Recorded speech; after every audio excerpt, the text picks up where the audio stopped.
네, 하나님 말씀 함께 보겠습니다. 요한계시록 20장 11절로 15절까지의 말씀입니다.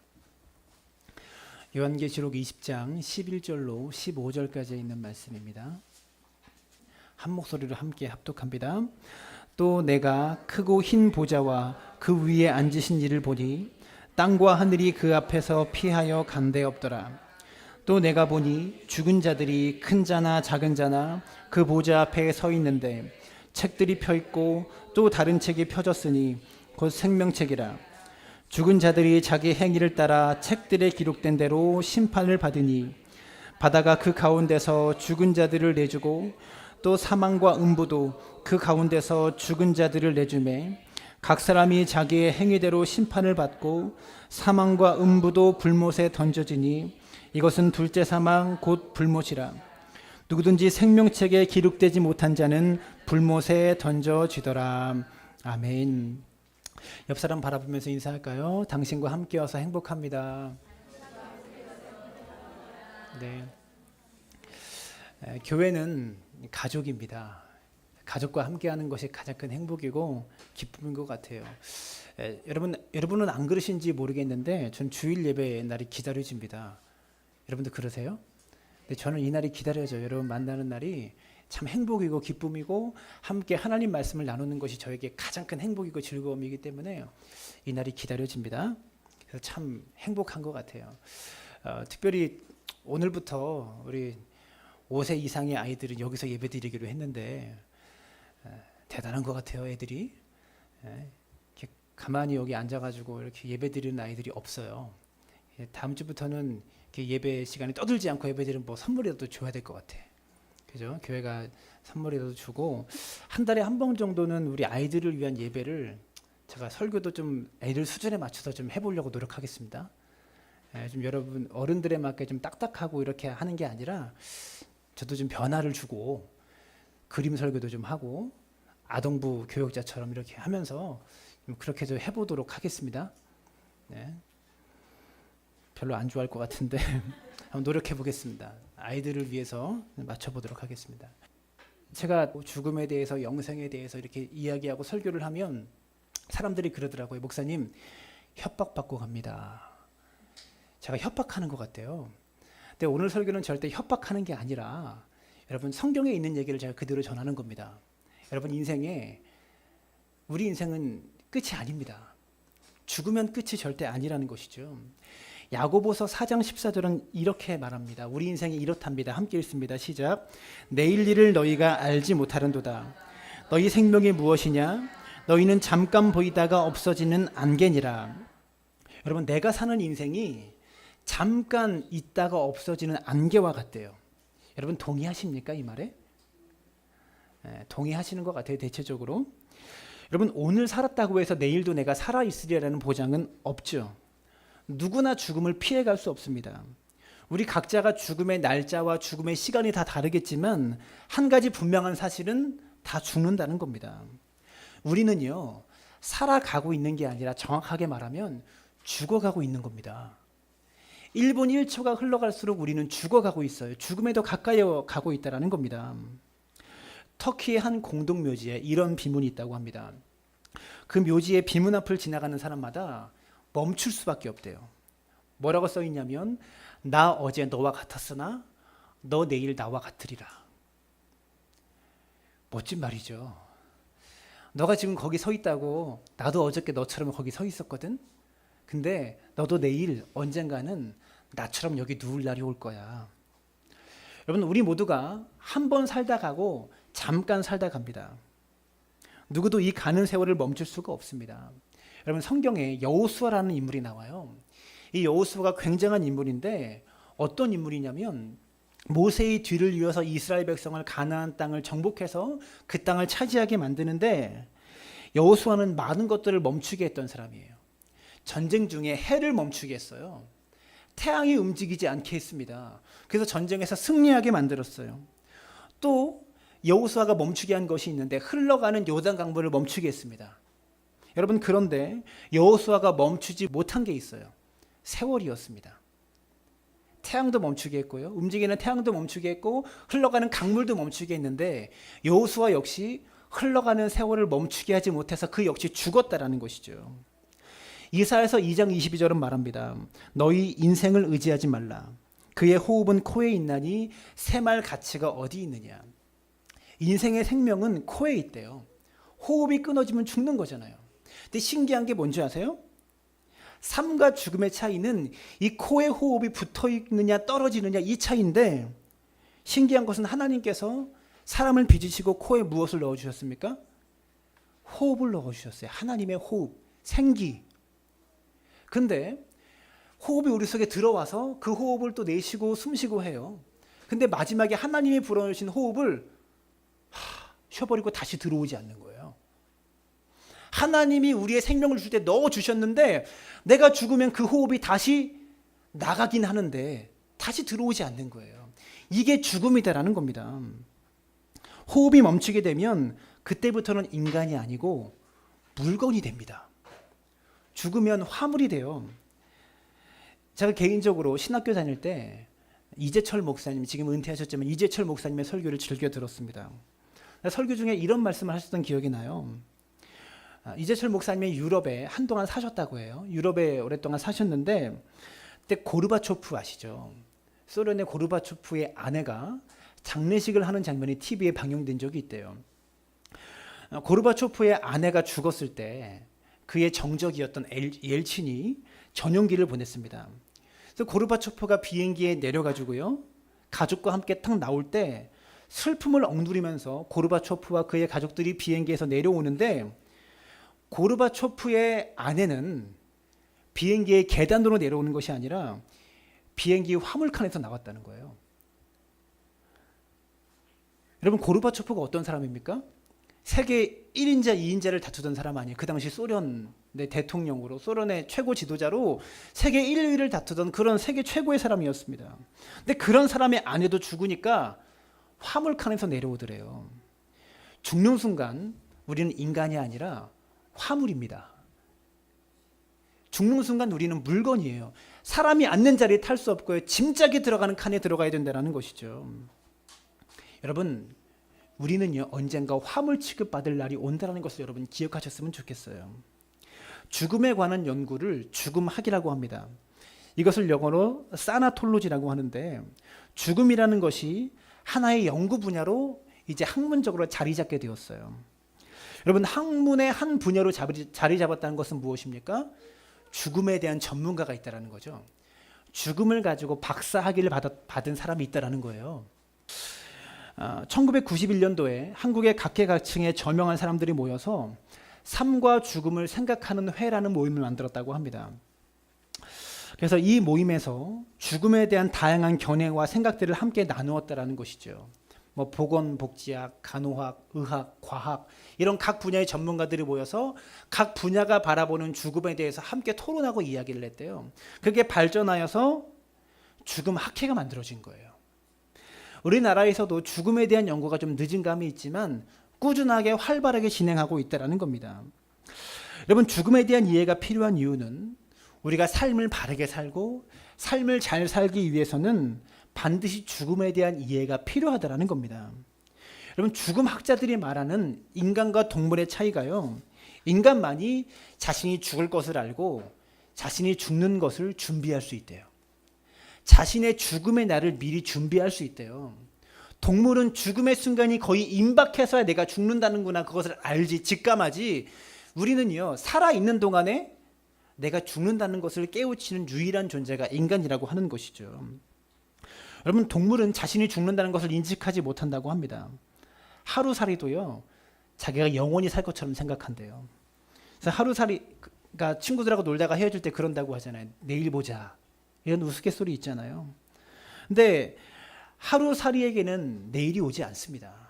그날 살다가 죽는 겁니다.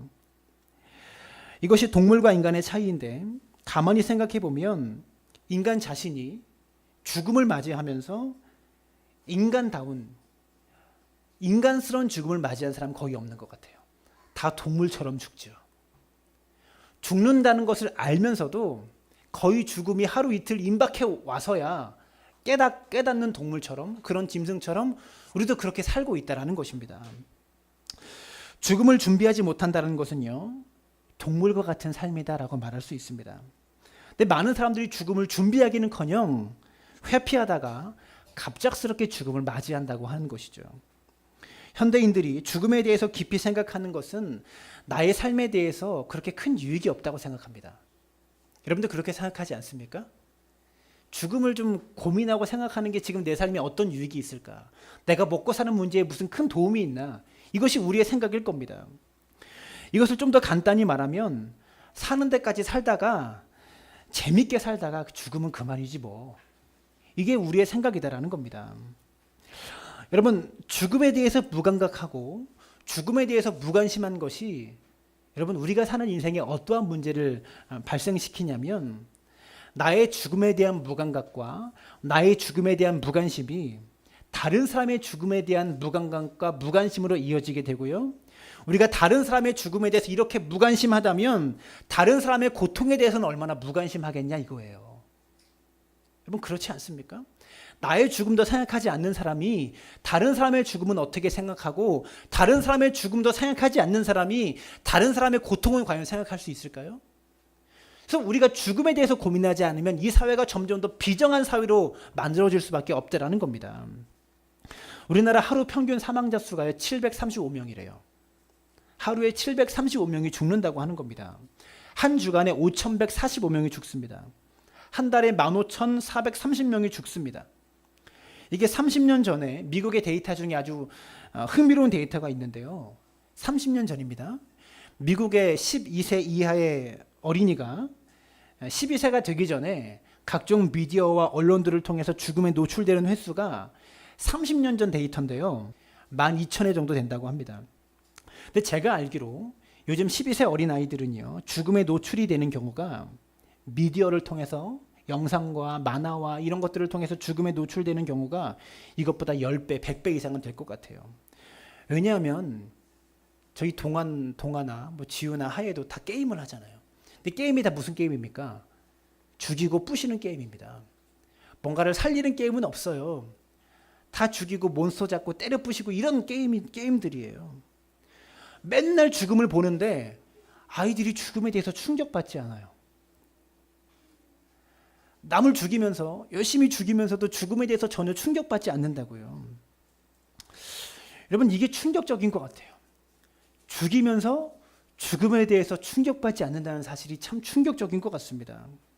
죽음의 현실이 우리 삶에 가득 차 있는데도 불구하고 우리는 죽음에 대해서 충격받지 않아요. 우리 한 사람 한 사람이 사실은 매우 비인격이 되어가고 있고 비인간화 되어가고 있다는 겁니다. 죽음에 대해서 극단적으로 무감각해져 가고 있다는 것이죠.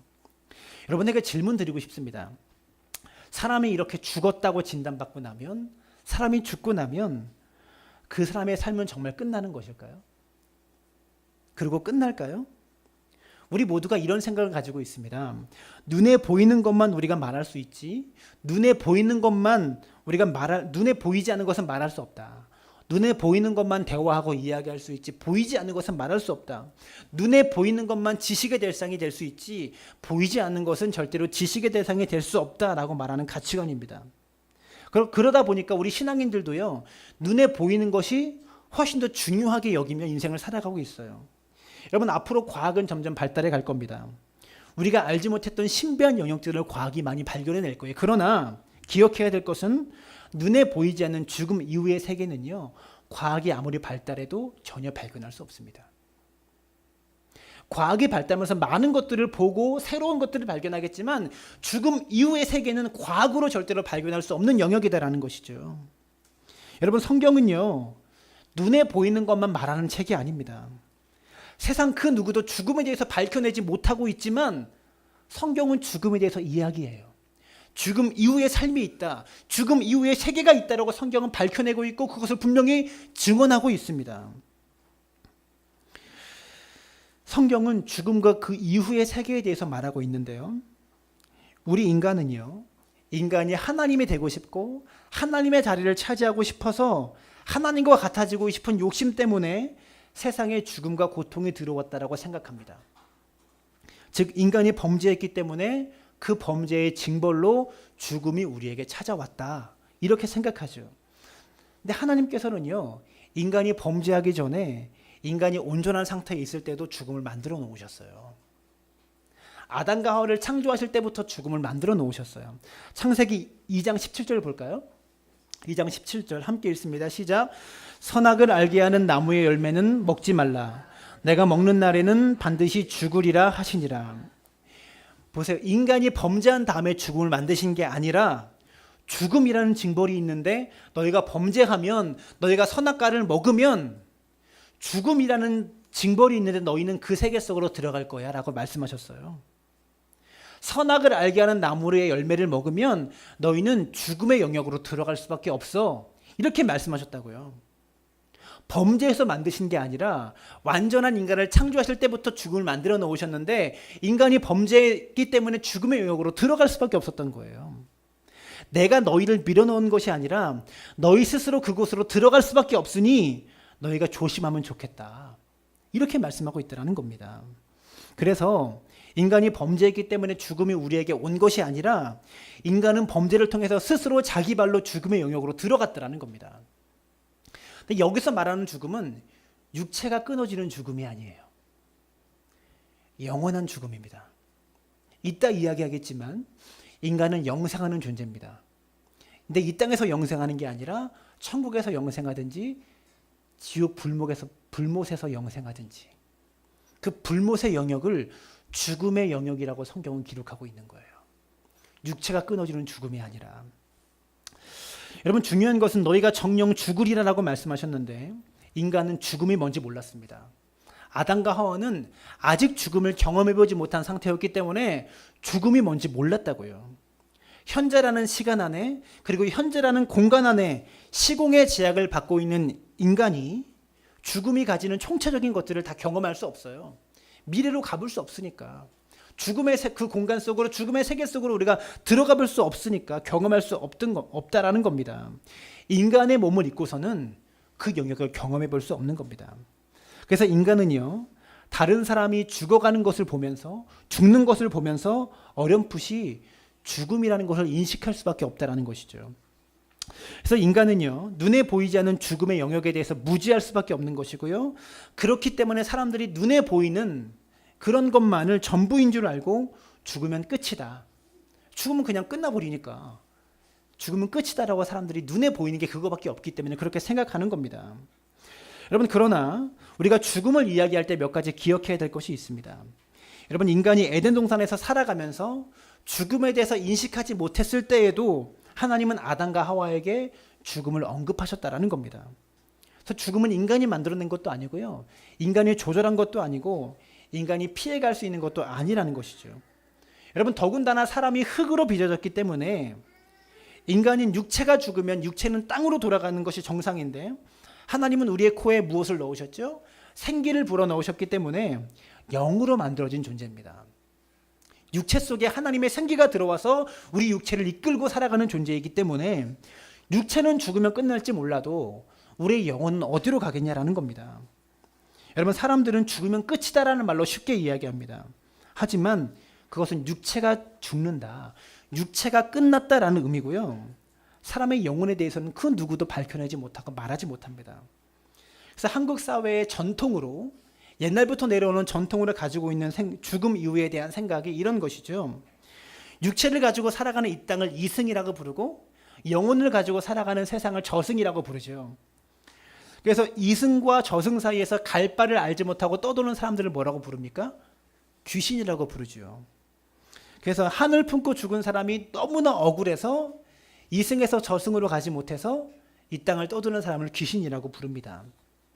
심지어는 저승으로 가는데 돈이 필요하다고 생각해서 이 관을 땅에 묻어서 입관할 때 돈을 집어넣어 주면서 저승 가는 길에 노자를 삼아라, 그래서 노잣돈을 집어넣어 줍니다. 그래서 돈을 줘서 사람의 죽은 영혼을 보내주려고 하죠. 또 저승길 가는데 어떤 사람은 배 채우고 가라, 든든히 먹고 떠나야 된다, 먼 길 가는데. 그래서 입속에다 뭘 넣어줍니까? 쌀알을 가득 집어넣어 주죠. 그래서 배를 든든히 채워서 가게 합니다. 여러분, 만약에 저승길을 가는데 노잣돈이 필요하다면 돈이 만들어지기 전에는 어떻게 저승길을 갔을까요? 저승길 가는데 쌀이 필요하다면, 배를 채워야 저승길을 간다면, 여러분, 인간이 쌀을 주식으로 삼기 전에 그럴 때는 어떻게 저승길을 갔을까요? 우리는 세대가 흘러가면서 내려오는 전통들을 바탕으로 죽음 이후의 세계를 어렴풋이 그림을 그리면서 살고 있습니다. 근데 오늘 성경은요, 죽음 이후의 세계를 어렴풋이 그림으로 그려놓은 것이 아니라 분명한 그림으로 묘사하며 가르치고 있어요. 육체의 죽음으로는 이 땅에서 끝일 줄 몰라도 우리 죽음 이후에 영원한 삶이 존재하고 있다는 것을 완벽한 그림으로 설명하고 있다는 겁니다. 11절 말씀 함께 볼까요? 함께 읽습니다. 시작. 또 내가 보니 크고 흰 보좌와 그 위에 앉으신 이를 보니 땅과 하늘이 그 앞에서 피하여 간데 없더라. 여러분 보세요. 성경책이 좀 어려워요. 그래서 단어들이 어렵고 좀 이렇게 문체들이 좀 어렵다 보니까 읽으면 되게 어려운 말 같은데 별말 아니에요. 땅과 하늘이 피하여 간 데가 없더라. 무슨 말이냐면 세상 마지막 날의 일을 성경에 들려주고 있는데 이것은 어떤 인간도 어떤 육체도 경험할 수 없는 겁니다. 우리의 육체가 죽은 뒤에 우리가 경험하게 되는 비밀한 이야기입니다. 근데 흰 보좌가 등장합니다. 보배로운 좌석이란 뜻의 보좌고요. 흰색입니다. 옛날에는 백보좌라고 불러서 백보좌 심판이라고 말했습니다. 하얀색의 의자, 하얀색의 보좌에 재판장이 앉아 있는 거예요. 그리고 그때가 되면 우리가 육체를 가지고 지금 밟고 있는 땅과 육체를 가지고 보고 있는 하늘이 없어진대. 온데간데 없더라. 이렇게 말하고 있죠. 그리고 흰 보좌라는 것은요, 색깔이 희다라는 의미만이 아니라 이곳에서 이루어지는 모든 재판들이 순결하다, 정직하다, 흠이 없다, 단 한 점의 흠도 없다, 이런 의미의 흰 보좌입니다. 이 보좌에 예수님께서 앉으십니다. 이 땅에 오실 때는 우리의 죄를 사하시기 위하여 구원자로 오셨지만 흰 보좌 위에서 주를 만날 때는 심판주로서 예수님을 만나게 돼요. 심판주로서 보좌 위에 앉고 계십니다. 근데 그 예수님 앞에 섰더니 우리가 밟았던 땅과 우리가 보았던 하늘이 다 없어진대요. 계속해서 12절 말씀 보시면 또 내가 보니 죽은 자들이 큰 자나 작은 자나 그 보좌 앞에 서 있는데 책들이 펴 있고, 그 보좌 앞에 서 있는데 책들이 펴 있대요. 예수님이 계시고 심판주 예수님이 계시고 우리가 있는데 땅도 없고 하늘도 없고 뭐가 있어요? 책들이 있대요. 또 다른 책이 펴져 있대요. 곧 생명책이라 죽은 자들이 자기 행위를 따라 책들에 기록된 대로 심판을 받으니.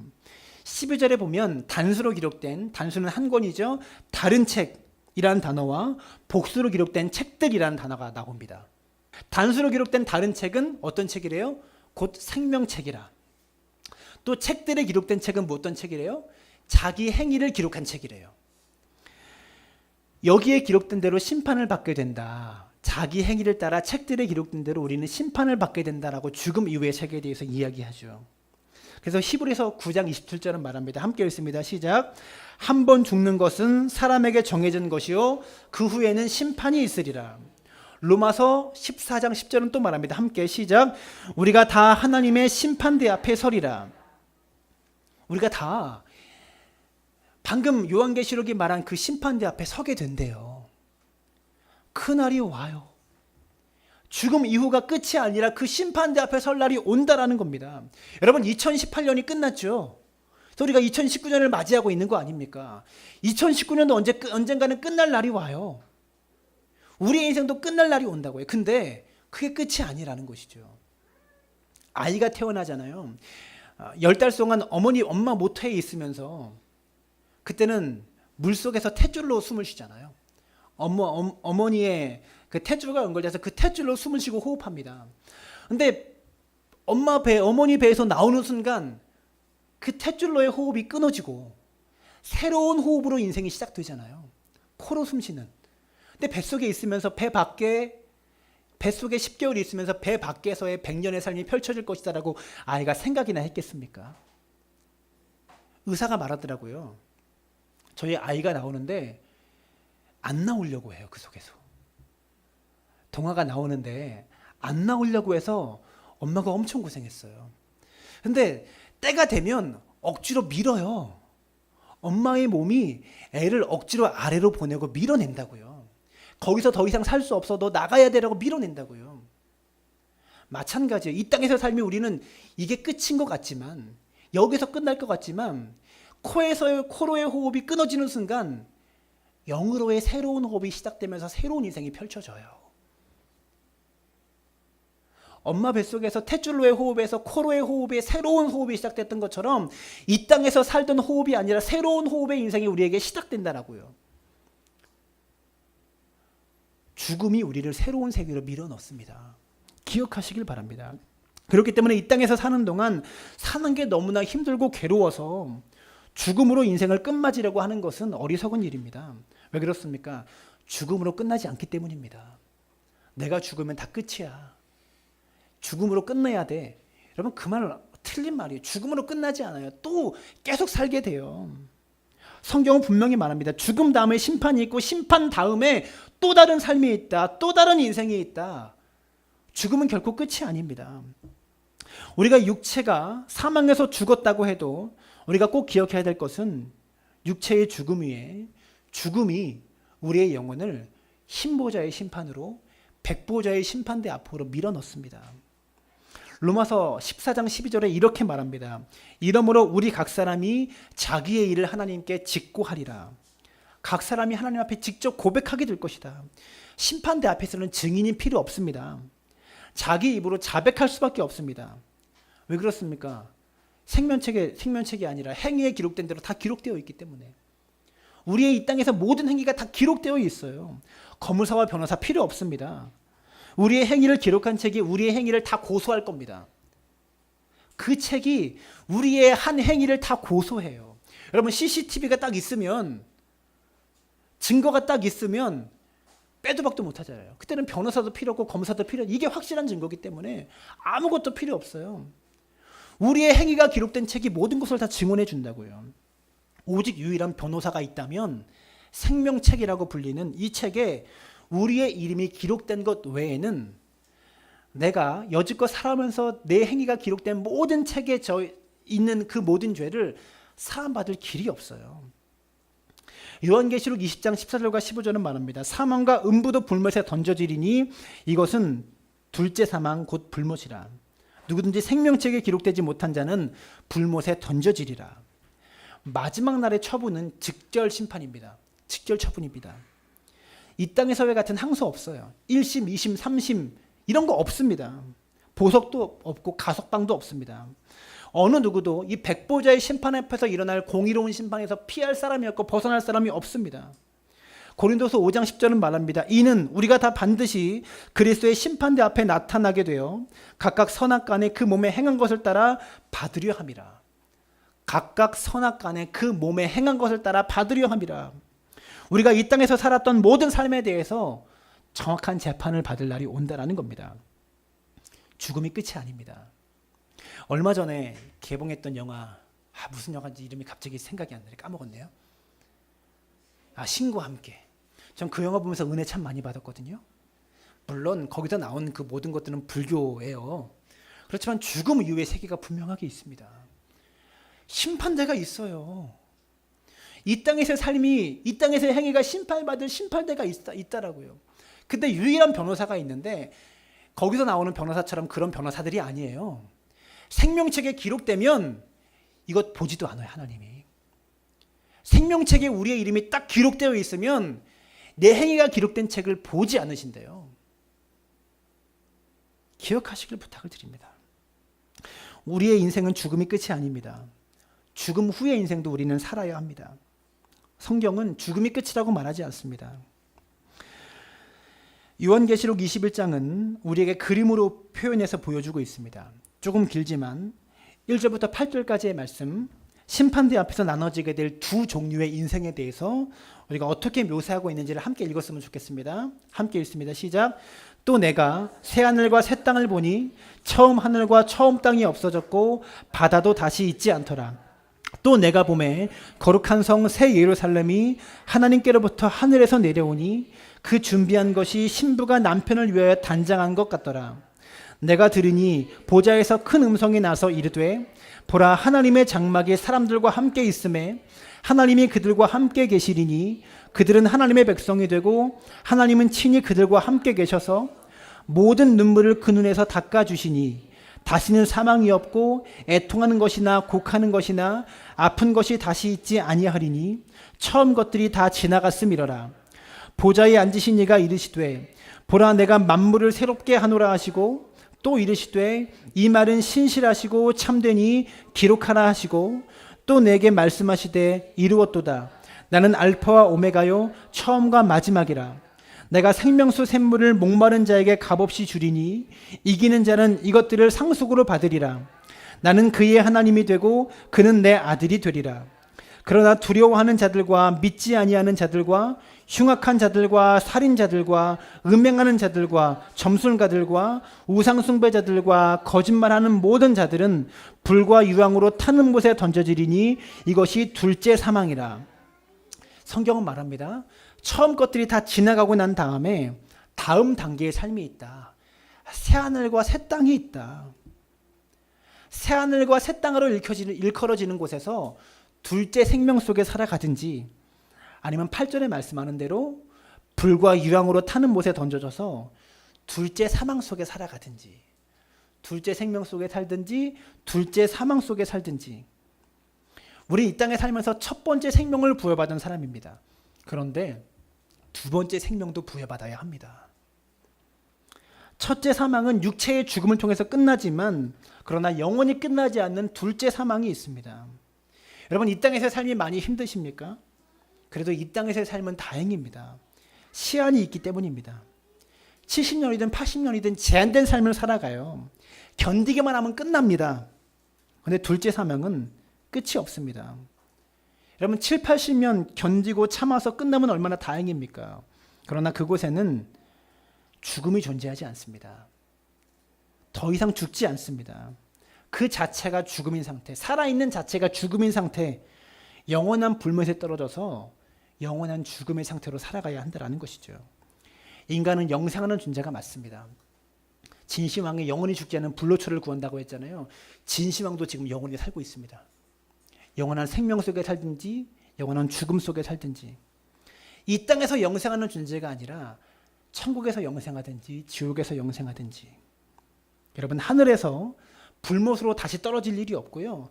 저 지옥 불못에서 다시 하늘로 올라갈 일이 없어요. 그래서 우리가 둘째 생명 속에 살든지 둘째 사망 가운데 살든지 이것을 결정할 수 있는 기회는 이 땅밖에 없습니다. 지금 여기밖에 없어요. 오직 이 땅에서만 존재합니다. 그래서 우리는 꼭 기억해야 됩니다. 죽음 이후의 삶은 꼭 이 땅에서만 준비할 수 있다는 것을 말입니다. 우리는 사실 죽음이 얼마나 무서운 건지 모릅니다. 그래서 말합니다. 인생에 닥칠 재앙이 별거 아니다. 왜 나는 돈이 있고 지혜가 있고 건강이 있으니까. 어떤 사람은 또 말하죠. 인생에 어떠한 어려움이 와봤자 이겨내면 되는 거지. 견뎌내면 되는 거지. 버티면 되는 거지. 인생의 어려움이 뭐 별거 있냐. 떵떵거리며 사는 사람들이 있습니다. 왜 그럴까요? 죽음이 얼마나 무서운 건지 모르기 때문입니다. 여러분 어린 시절에 인생이 이렇게 고되고 힘들다는 거 아셨습니까? 애들이 알까요? 인생이 이렇게 힘들다는 거 애들이 알까요? 몰랐죠. 그런데도 살아왔죠. 그때도 인간이었고 그때도 삶을 살아왔습니다. 근데 살아보니까 사는 게 참 힘들다는 것을 깨닫습니다. 어렸을 때 우리가 살았던 인생이 전부가 아니었던 것처럼 우리가 현재를 살면서 보게 되는 죽음이 전부가 아니라는 거예요. 내 눈에 보이는 게 전부가 아닙니다. 여러분 죽음이 별거 아니라고 교만히 말하지 마십시오. 죽음은 진짜 무서운 겁니다. 하지만 우리가 이 무서운 죽음에서 벗어날 수 있는 길을 열어주시려고 주님이 이 땅에 오신 거예요. 이 영원한 죽음에서 이 무서운 죽음에서 벗어날 수 있는 길을 열어주시기 위해서 주님이 이 땅에 오셨다라는 겁니다. 죽음의 길에서 벗어나 생명으로 들어가는 문을 열어주시기 위해서 주님이 이 땅에 오셨어요. 여러분 죽음으로 벗어나는 이 생명의 길로 우리가 어떻게 들어갈 수 있을까요? 갈라디아서 2장 16절은 말합니다. 사람이 의롭게 되는 것은 다시 말해 새하늘과 새 땅 그 영원한 천국에 들어가게 되는 것은 율법의 행위로 말미암음이 아니요 오직 예수 그리스도로 말미암는 줄을 알므로 우리도 예수 그리스도를 믿나니. 오직 예수를 믿음으로 우리가 의롭게 되고 천국에 들어갈 수 있다는 겁니다.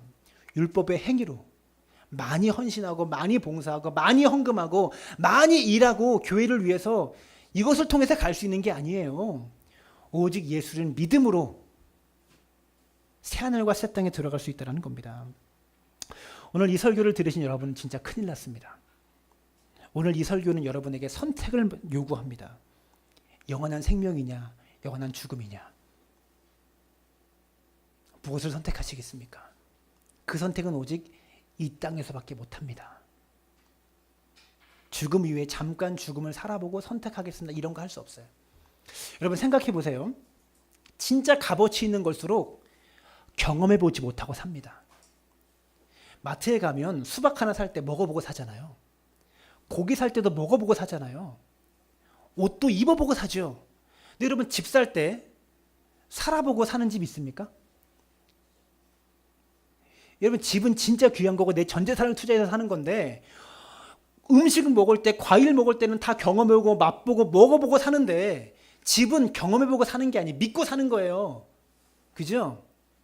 영생, 영원한 생명, 천국 이게 집보다 비교할 수 있습니까? 근데 그것을 내가 경험해보면 믿겠다? 내가 한번 경험해보고 내가 느껴보면 믿겠다? 말도 안 되는 겁니다. 집을 내가 살아보고 사겠다고 말하는 것과 똑같은 거예요. 값어치 있는 걸수록 믿고 사는 겁니다. 귀한 걸수록 그냥 믿고 산다라는 것을 기억하셨으면 좋겠어요.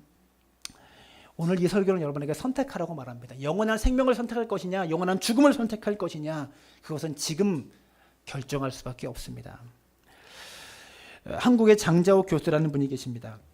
그분이 쓴 책 중에 마지막 남은 생명이라는 책에 있는 실제 상황입니다.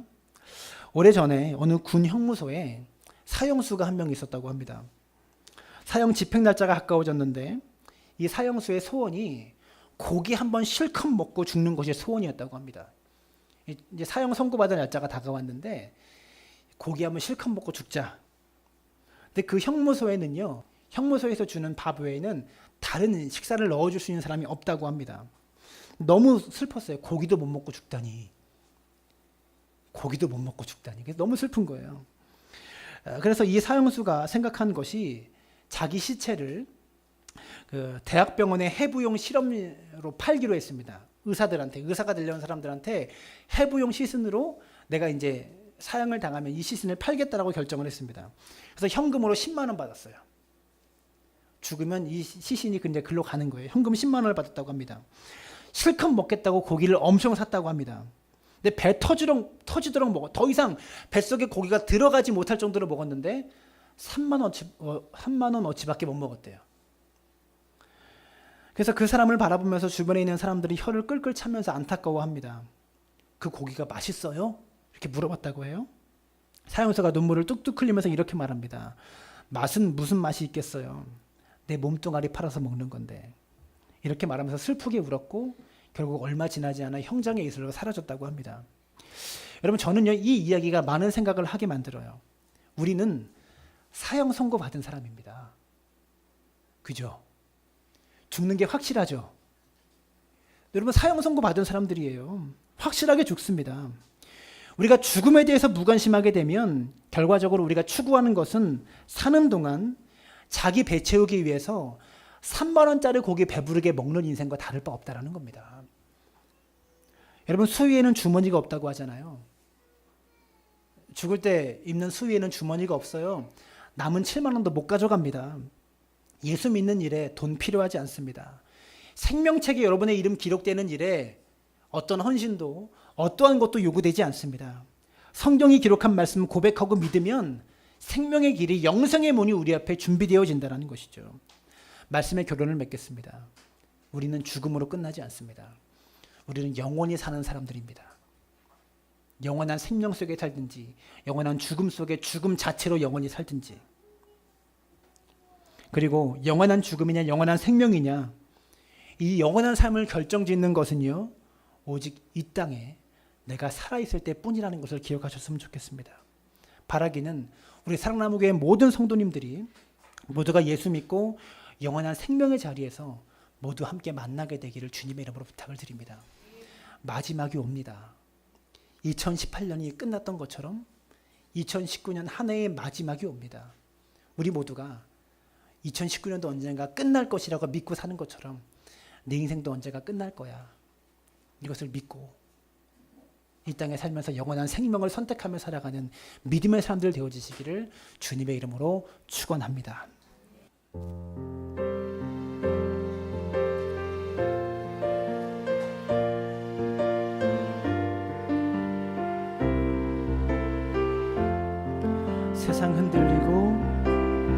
세상 흔들리고 사람들은 변하여도 나는 주를 섬기리. 주님의 사랑은 영원히 변하지 않네. 나는 주를 신뢰해. 믿음 흔들리고 사람들 주를 떠나도 나는 주를 섬기리. 주님의 나라는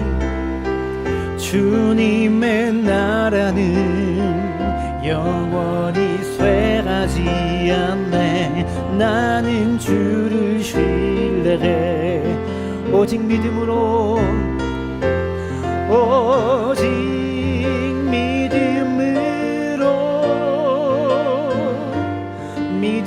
내가 살리라. 오직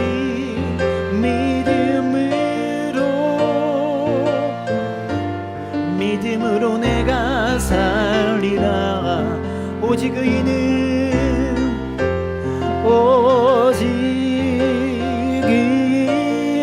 믿음으로 말미암아 살리라. 오직 의인은 믿음으로 말미암아 살리라. 여러분, 세상 사람들은 주님을 떠나 삽니다. 이 땅의 삶이 끝이라고 생각하기 때문에 그렇겠죠. 여러분, 성경은 이 땅에서의 삶이 끝이 아니라고 분명히 말합니다. 그래서 우리는 세상 사람들이 가는 길을 걸어가면 안 돼요. 그들은 내 힘으로 살 수 있다고, 내 능력으로 살 수 있다고 말합니다. 그러나 여러분, 이 땅에서의 삶이 끝이라면 그렇게 살아도 됩니다. 근데 그게 끝이 아니기 때문에 우리는 주님이 필요합니다. 영원한 생명이 필요한 사람들입니다. 함께 기도할 때 하나님, 영원한 생명으로 가는 길을 선택하는 믿음의 사람 되게 하여 주옵소서. 영원히 살아야 될 인생, 하나님, 지옥불에 떨어져서 영원한 죽음 속에 사는 것이 아니라 저 천국에서 영원히 주님과 함께 동행하며 사는 인생 되기를 소망하오니, 이 땅에서 핍박이 오더라도, 고난이 오더라도, 믿음을 버려야 되는 순간이 오더라도 끝까지 주를 믿는 믿음 포기하지 않고 주님과 함께 동행할 수 있는 생명을 선택하는 믿음의 사람 되어지도록 붙잡아 달라고 우리 마음을 담아서 함께 기도하며 나아갑니다. 살아계신 아버지 하나님, 영을 생하는 존재가 되기를 소망합니다. 하나님, 그러나 천국에서 주님과 함께 영원히 살 수 있는 믿음의 사람 되어지기를 소망하며 나갑니다. 아버지 하나님, 우리 삶을